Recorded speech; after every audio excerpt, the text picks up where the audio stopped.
Selamat pagi Bapak Ibu yang dikasihi Tuhan.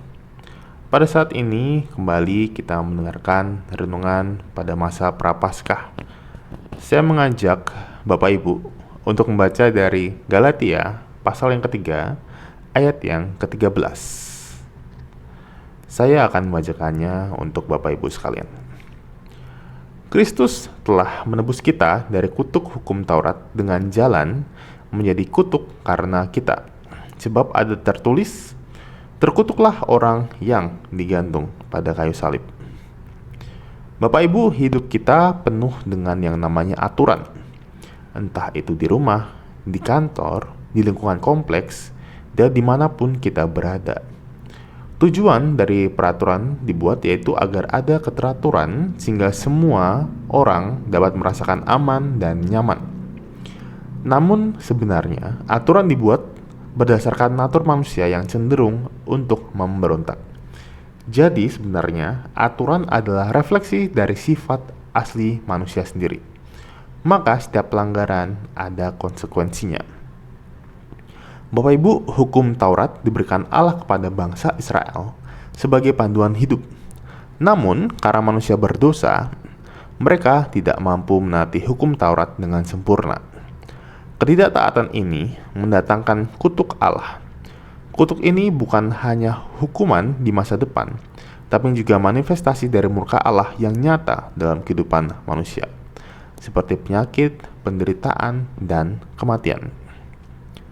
Tuhan Yesus, anak Allah yang kudus dan tanpa dosa, datang ke dunia untuk menebus manusia dari kutuk ini.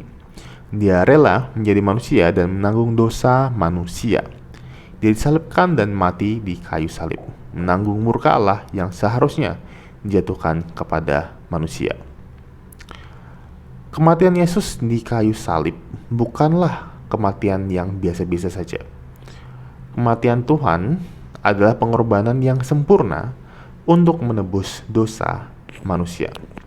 Dia mau menanggung kutuk dosa manusia dan memberikan hidup kekal kepada semua orang yang percaya kepadanya. Bapak Ibu, salib Yesus adalah bukti kasih Allah yang luar biasa kepada manusia. Dia rela mengorbankan anaknya yang tunggal untuk menyelamatkan manusia dari kutuk dosa.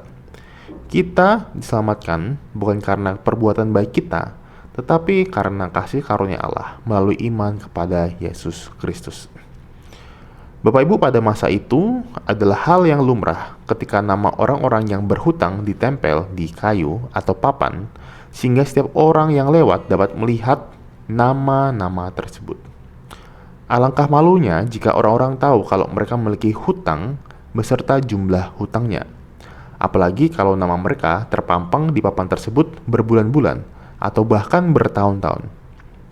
Hutang-hutang kita telah terbayar lunas oleh kematian Yesus di kayu salib. Tuhan tahu bahwa kita tidak mampu melunasi hutang-hutang kita. Maka dari itu, Tuhan sendirilah yang menebus semuanya. Betapa luar biasanya kasih Allah. Sekarang bagaimana kita meresponi kasih Allah yang luar biasa ini? Bersyukurlah atas kasih Allah yang telah menyelamatkan kita dari kutuk dosa.